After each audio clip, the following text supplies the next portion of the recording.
اینجا افسانه کده است. من از پس خودم نقل ندارم. من به آبرو نمیخوام بکنم که دروغ بیام اینجا نقل بکنم. از خودم نقل نکردم. سانتی به سانتی دلیل آوردم. ردیه ننویسید. شاید گیبلس هم عذر داشت برای سیاست دروغ میگه، لیکن دین دروغ میگه. دوم اینکه اینها روایت‌های صحیح رو میارند و قیچی میزنند. چیزی که حال خواهیم دید. غازی تو گرفتار جهلی مرکب هستی. یعنی که تو نمیدونی که نمیدونی. که من نمیدونم. فرق بین فعل معلوم و فعل مجهول نداری. و چقدر میگن معنی معلوم درست میرسونه. که من نمیدونم. تو این تهمت به صحابه کردی سودید، لیکن تو نمیدونی که این عاقبتش طعنه به ناموس علی است، طعنه به حسن حسین است. گفتی من سانتی به سانتی تحلیل میکنم. چیکار میکنم گفتی؟ سانتی به سانتی دلیل آوردم. اگر عمر پهلوی وی رو شکسته باشد، چرا مثل حمیده مادر امام موسی کاظم فرشته آمده از او حمایت نکرد؟ درست اگر این روایت گیریم بازم دین تو فرو میره. به نام خداوند بخشنده مهربان. بینندگان عزیز، الله تعالی شاهد است که ما وارد شدن به این مسائل رو دوست نمیداریم. لیکن دروغگو این فتنه‌گر فتنه‌های بسیاری کرد، گپ‌های دروغ بسیاری به علمای اهل سنت و تهمت‌های زیادی به اهل و اصحاب پیامبر کرد. مجبور شدم یک دو ردیه زدیم. دیدم که بازم اکتفا نکرده است. باید دونست که اولا پیشتون که به اینها ردیه زدیم، باید دونست که یگانه فرقه است که دروغ رو عبادت میدونند، دروغ گفتن رو عبادت میدونند و به دروغ گفتن تشویق میکنند. حماد بن سلمه میگه که با یکی از شیخ‌های اینها نشستم، با شیخ‌های رافضه. گفت که ما نشستیم با شیخ‌های خودمون، هر چی که معقول کردیم اونو برای خود دین میگیریم، برای یک حدیث میسازیم. امام اعظم رحمت الله علیه نیست گفتن که من از جابر جعفی دیده انسان دروغگوتر ندیدم. ما رأیت اکذب من جابر الجعفی. جابر جعفی در این قوم خیلی مرتبه زیاد دارد. این آواز نواری این دروغگو رو ببینید چقدر جابر تعریف میکنه. جابر ابن یزید جعفی میگوید این جابر کی است؟ این جابر دعوا دارد که من از امام باقر و از امام صادق 140,000 حدیث روایت دارم. وقتی که این گپ آواز شد و به گوش امام صادق رسید، وقتی دیگر اصحاب امام صادق پرسیدند که آیا در حقیقت جابر از شما 140,000 روایت دارد، از شما و از پدرتون؟ امام گفتند که من جابر یک بار پیش پدرم دیدم، پیش من یگان بار ندارم است. اکنون تصور کنید که دین این دروغگو، فرقه این دروغگو چقدر پر از گپ‌های دروغ و حدیث‌های بافته است. من برای شما پیر این دروغگو رو گفته ایستادم تا دانید که اینها نسل اندر نسل و نسل اندر نسل دروغ رو به ارث میبرند و به میراث میگیرند.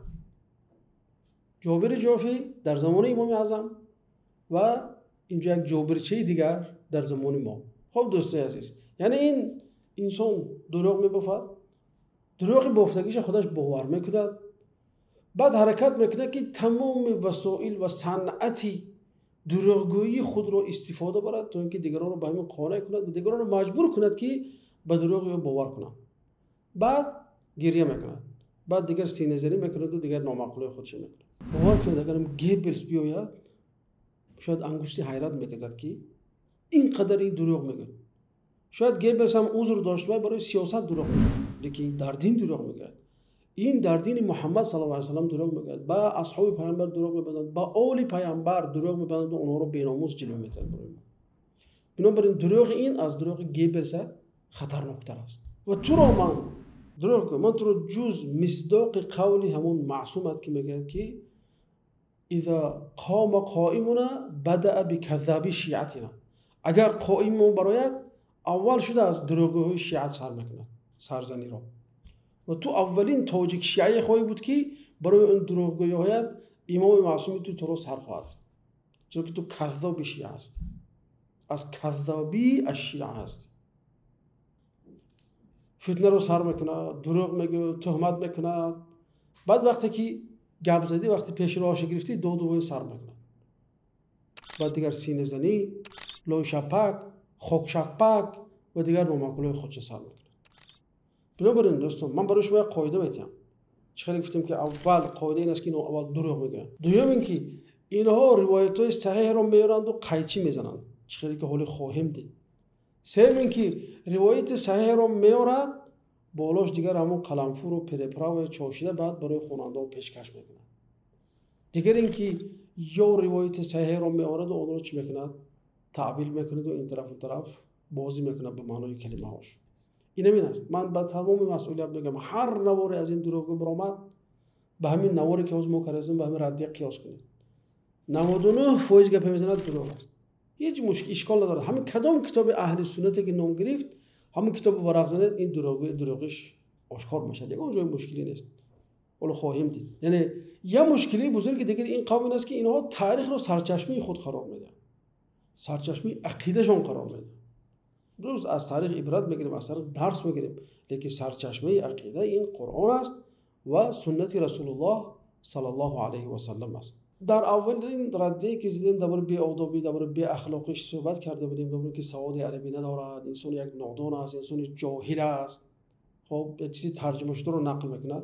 در حقیقت بعد اون که جدا مشغول شدیم با یک تلاش و سعی جدی کشف کردیم که این دروغ یک ناقل یک کلانکه از کلانکه‌های یک گیپر دروغی دیگر ایرانی به نام رائف پور است که اینم حال ما در رفت نوار خواهیم دید که چقدر این انسان از اون مثل کلانکه است که فقط میتونه بگه تکرار میکنه و مردم رحکم میزنن. یکمش جهل مرکب غازی. اول غازی تو گرفتار جهل مرکب هستی، یعنی که تو نمیدونی که نمیدونی.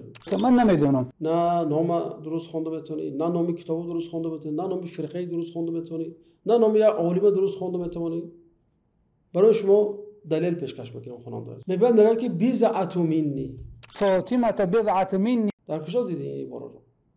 یکیش که تو اینجا تنوین افتوندی غلطه، دومش که به حرکت فتحه رو حرکت کسره تلفظ کنی. بضعتون چی؟ بضعة منی.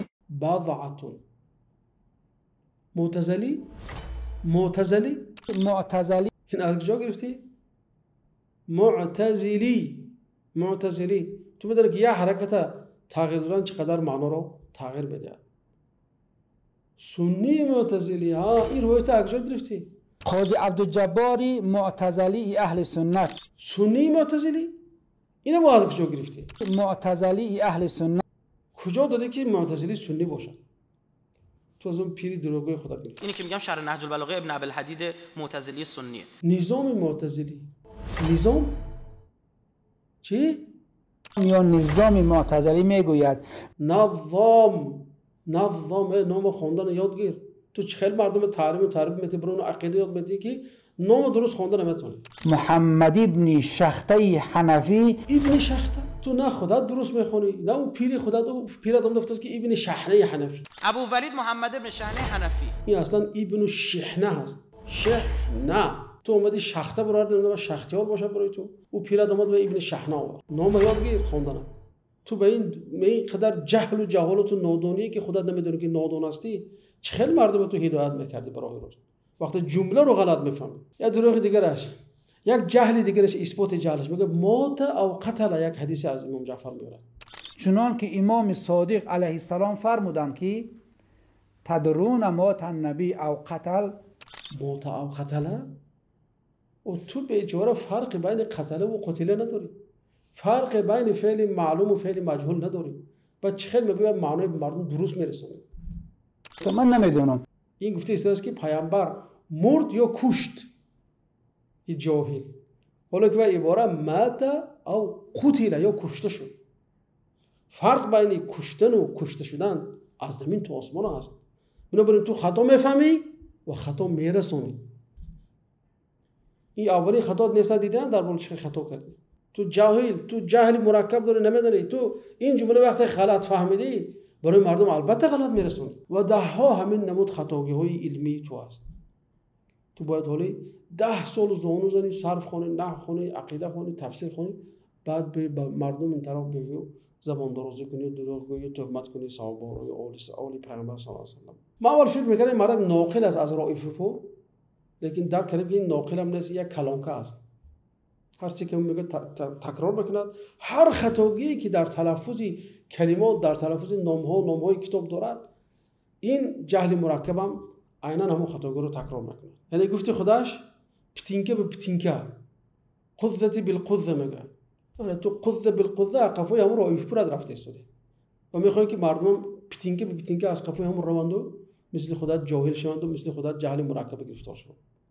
الله تعالی نگه دارد از این. موضوع اصلی ما برادرای عزیز این زده شدن فاطمه از طرف عمر است که اصلی یعنی که پیدایش فکری همین نوار این بود که این دروغا دو نوار نشکه که در اونجا گویا که یک چند نوار نشکه که اونجا فاطمه رو گویا که صحابه ها زده کشته باشن. سخنمان در آشکار نمودن یک حقیقت پنهان است، یعنی آتش زدن خانه ای بیبی و مجروح ساختن فاطمه زهرا. من برای ما رده برای خاطر همین آورده. میگه که وقتی خیلی که در این نوار در ایستاده دوست اینجا ببینید در نوار انسان ها دارم رسیدن واهمه گویا که یک چند انسان سرخ پوش اینا برای خاطر اونها واهمه رو نشون دادن. در اومدن خانه فاطمه زده ایستادن، در زده ایستادن فاطمه پشت در است. بعد وقتی در نکشاد در زده کشادن مجبوری. یعنی تصور کنید که علی خانه‌اش است مردک است زنش میبرد در میکشوید اینکه برونده در کشادنی میشود. همونجا دیگه دیدید که زنازنی شده است، آواز برام رسیده است، زوری شده است، یعنی که شدت از بالای فاطمه مردک در خانه به حضور چای نوشته شده است. این به همون منطقی همین دروغگوی ما یعنی بعد دیرستود که من در آمده استودن فاطمه رو زده استودیم که فاطمه که شکست قبرها شکست اینجا فرزند بنو محسن سخت شد. بعد علی بر آمد دیگر اینجا که مردانگیش خیست و بعد از این قدر چیزا بعد بر آمد فاطمه رو از دست رو خلاص کرد. یعنی خلاصه قصهش همین است و این دروغگوی هم وقتی نوار سر کرد به همین چیز یک بسیار یک چیزی دردناکی از المناکی از تاریخ و آنها هم دروغ خودش بود. بیاد کنیم میگه که من نمیگم که شما که پای علی بی‌ناموس بود این بود وای بود خیلی در نوار دیدی شده.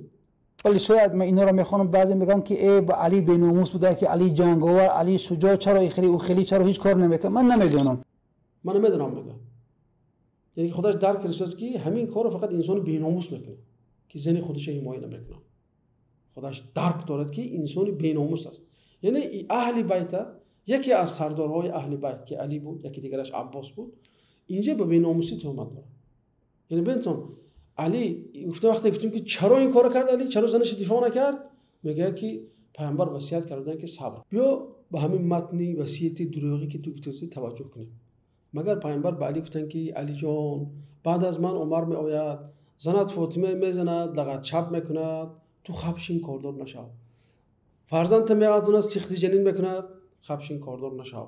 میآید و میخه در داخلی قبرغه فاطمه میکند تو کاردار نشو.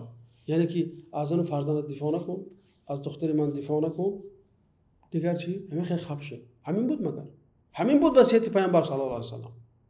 ما انتظار پاسخ هستیم. پیامبر چی گفتن علیه؟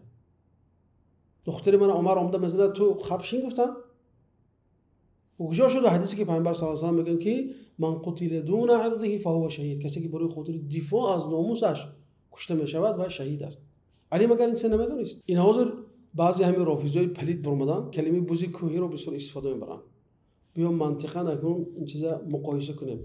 اون انسانی که تو بر این انسان‌های پلید بوزی کوهی میگوید وای اومد این انسانی که در خیبر شکسته بود و اینقدر انسانی با قوت بود و با نیرو بود و عبد بود کشته بود اومد زنش زد قبرغه زنش شکست میخ در آورد فرزندش سقط کنم از گردن علی ارغمچین انداخت و برد و مجبوری با ابوبکر بیعت کنم. مگر بوزی کوهی میتواند این کارو کنه؟ بعد از اون آمد باز آمده دختری فاطمه از علی مجبور گرفت و زنی خودش کرد و از وی فرزنددار شد. مگر با عقل تو همین چیز میگنجد؟ مگر تو میتونی تصور کنی که علی به این درجه بود که یا انسانی که تو و یا بوزی کوهی میگه مسخره کرده توی هم راه فرتان اومده علی به این کار وادار کرده است. این طور باشه دیگر باز هم سخن فاطمه رو ببینیم. فاطمه میگه که علی رو تو در کنج خانه شیشتی خودت مثل کوده که دست و پاش بسته خودت در خانه بیچاره شدی. یک دزدی متهمه که از مقامات در فرار است در کنج خانه نشستی برآمده حمایت نکردی همراه من نرفتی فداک طلب کنی. فاطمه همین در کتابای شما ورزون در کتاب ما حاشا و کلا این چیزا نیست. فاطمه شوهرش حرمت نکرد. فاطمه از پیامبر ادب آموخته بود.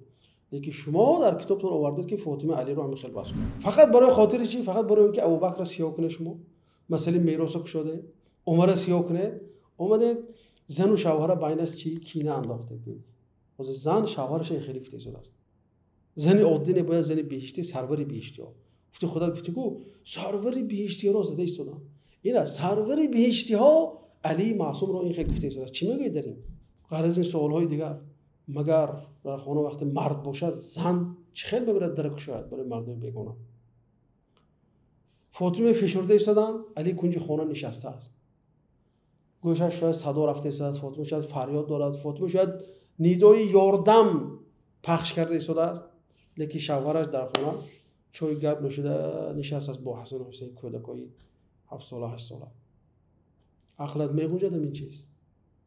تو این تهمت به صحابه کردی سودید، لیکن تو نمیدونی که این عاقبتش طعنه به ناموس علی هست، طعنه به حسن و حسین است. یعنی که اگر آخری همین چیزا میگه که برآمد عمر از ویش گرفتم فیلم چه خیلی دیدید، عمر گفت که علی از عمر از چیش میگیرد، کشتلش میگیرد به اصطلاح، بعد میافتونه. و این باز با منطق درست نمیگیرد. آخه همین چیز اخلا چه خیلی میگه که کینو این دیسک وای این واقعا نشدن پیش باید علی میبرامد اونو زدن نمیمون. اونو در اومدن فاطمه زدن، فاطمه کفتن، بچه افتوندن، بعد برآمد بعد همه کار تمام شدن، بعد علی برآمد و گوی عمر زده افتوند. روایت صبر کن او گفته که صبر کن. گفت پیامبر علی صبر نکرد، اینکه علی پیامبر اسیان کرد، پیامبر سرکشی کرد. مردم این کار کرده باشه انتظار پاسخه. چرا علی سرکشی کرد؟ موند که اونو زنند و کوبند و بچه افتونند و قبرش شکنند، باز در آخر برآمد و پیامبر وصیت چون زیر پا کرد و برآمد اونها رو زد و زنش از دست اونو کشور گرفت. دیدی وقتی که قصه دروغ میبافی چقدر مسائل زیر سوال میرود، چقدر چیزها زیر سوال میرود، چقدر ثوابت زیر سوال میرود. تو علی رو بی‌ناموس، بی‌رشک، انسانی بی غیرت، انسانی که نمیتونه زن خودش دفاع کنه، از دختر پیغمبرش نمیتونه دفاع کنه. یعنی علی پگاه علی چگونه به چشم حسن و حسین نگاه میکنه، چگونه به چشم رقیه و ام کلثوم نگاه میکنه، چگونه علی دلش شد که دختر فاطمه رو برده به قاتل فاطمه بخشه. کتابای شما روایتایی دارن، شما اعتراف دارید که عمر ام کلثوم دختر علی رو گرفته است و خانه‌دارم شده است، فرزنددارم شده است. روایت از امام جعفر صادق است. با شرم نداشته به امام صادق روایت بافته که گویا که عمر و دختر غصب کرده و تجاوز کرده گرفت از علی. اینجا باز طعنه به علی هست.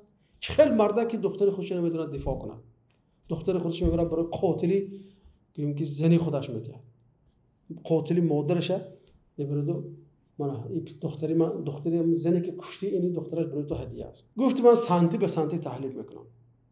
چیکار میکنم گفتی؟ سانتی به سانتی دلیل آوریدم. سانتی به سانتی تحلیل میکنم. این قصه دروغ است. علی دختر فاطمه ام کلثوم را به عمر داد.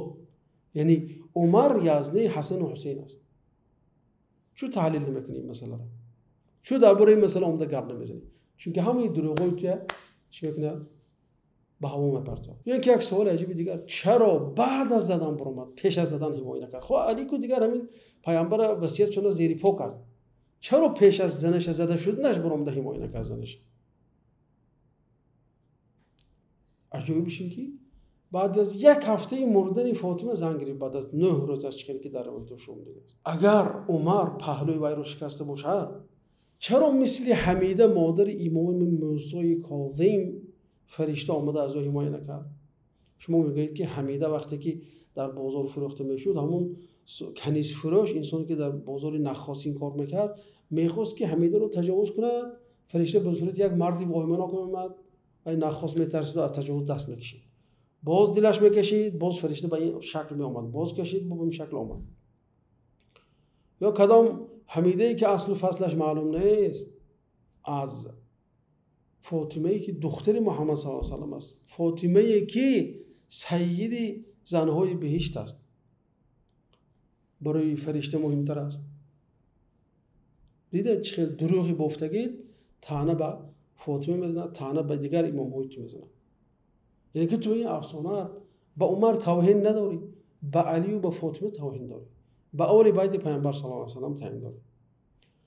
یا نقطه دیگر شما میگه که علی علم لدنی دارد، علی علم غیبی دارد و اینا.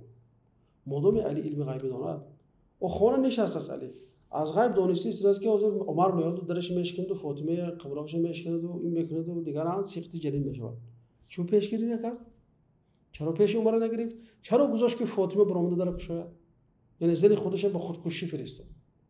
یعنی که همدست شد با اونها. که اگر منطق تو که گیریم، عقیده تو که گیریم، خیلی است که تو میگه که این علم غیبی میدونه. نه، علم غیبی که داره چرا حمایت نکنه؟ اگر علم غیب اگر همینجا کار نکرد کجا کار میکنه؟ اکنون بیاید دوستای عزیز مراجعه کنیم به در و دیوارهای اون زمان چه بود.